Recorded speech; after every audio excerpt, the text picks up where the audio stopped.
نقطہ نظر سے اگر آپ ملاحظہ فرمائیں تو روزہ جسم کو بہت طاقت فراہم کرتی ہے، اور یہاں جو طبی ماہرین ہیں اور اس پر جدید تحقیق کرنے والے وہ کہتے ہیں کہ روزے سے نظام ہضم کو آرام ملتا اور انسان کے جسم کے اندر جو مختلف قسم کی بیماریاں ہوتی ہیں وہ دور ہو جاتی. جدید تحقیق میں یہ بھی بتایا کہ منہ اور جبڑے میں لعابی غدود، زبان، گلا، نالی یعنی گلے سے معدے تک خوراک لے جانے والی نالی، معدہ، 12 انگشت آنت، لبلبا، جگر اور آنتوں کے مختلف حصے وغیرہ تمام اس نظام کا حصہ ہیں. اس نظام کا اہم حصہ یہ ہے کہ یہ سب پیچیدہ اعضاء خود بخود ایک کمپیوٹری نظام سے عمل پذیر ہوتے ہیں.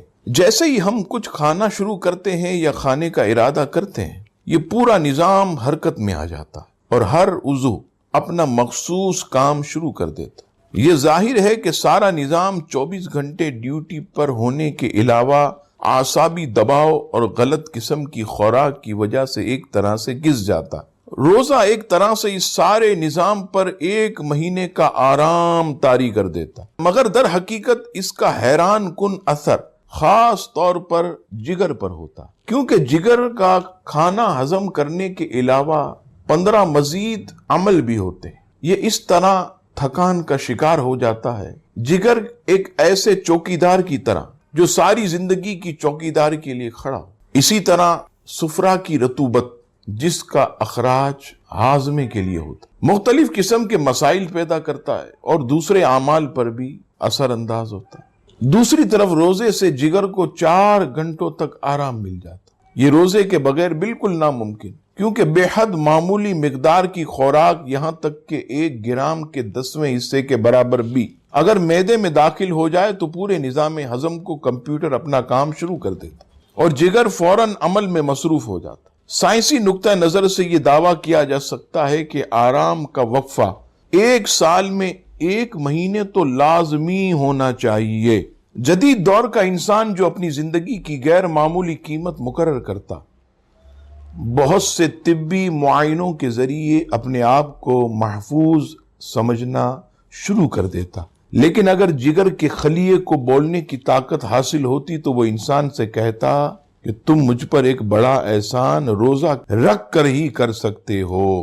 جگر پر روزے کی برکات میں سے ایک برکت یہ ہے کہ خون کے کیمیائی عمل پر اس کے اثر اندازی سے متعلق ہے. جگر کے انتہائی مشکل کاموں میں سے ایک کام اس توازن کو برقرار رکھنا بھی ہے جو غیر ہضم شدہ خوراک اور تحلیل شدہ خوراک کے درمیان ہوتا. اسے یا تو لقمہ کو اسٹور میں رکھنا ہوتا ہے یا پھر خون کے ذریعے اسے ہضم ہو جانے کے عمل کی حفاظت کرنا ہوتی ہے. روزے کے ذریعے جگر قوت بخش کھانے کے اسٹور کرنے کے عمل میں بڑی حد تک آزاد ہو جاتا ہے.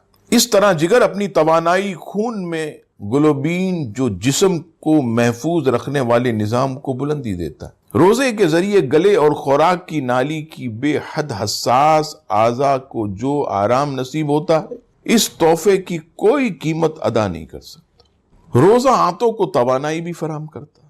یہ سب رطوبت کے بننے اور معدے کے پٹھوں کی حرکت سے ہوتا ہے. آنتوں کی شریانوں کے خلاف کے نیچے محفوظ رکھنے والے نظام کا بنیادی عنصر موجود ہوتا ہے، جیسے انتڑیوں کا جال. روزے کی دوران اس کو نئی توانائی اور تازگی حاصل ہوتی. اسی طرح ہم ان تمام بیماریوں کے حملے سے محفوظ ہو جاتے جو ہضم کرنے والی نالیوں پر ہو سکتے. روزے کے روحانی فوائد اور دیگر برکات اپنی جگہ موجود ہیں، مگر ہم نے یہاں صرف سائنسی تحقیق نے یہ تسلیم کیا ہے کہ ایسا دین اسلام جس کے نظام کو صرف آپ دیکھیں تو فائدے سے کوئی چیز خالی نہیں. نماز پڑھو تو فائدہ، زکوٰۃ دو تو فائدہ، روزے سے جسمانی فائدہ، الغرض کے ہر چیز میں فائدہ ہی فائدہ. کیا ان باتوں سے یہ اندازہ نہیں ہوتا کہ جس دین کے اصولوں میں اس قدر فوائد ہوں وہ دین خود کس قدر فائدہ مند ہوگا؟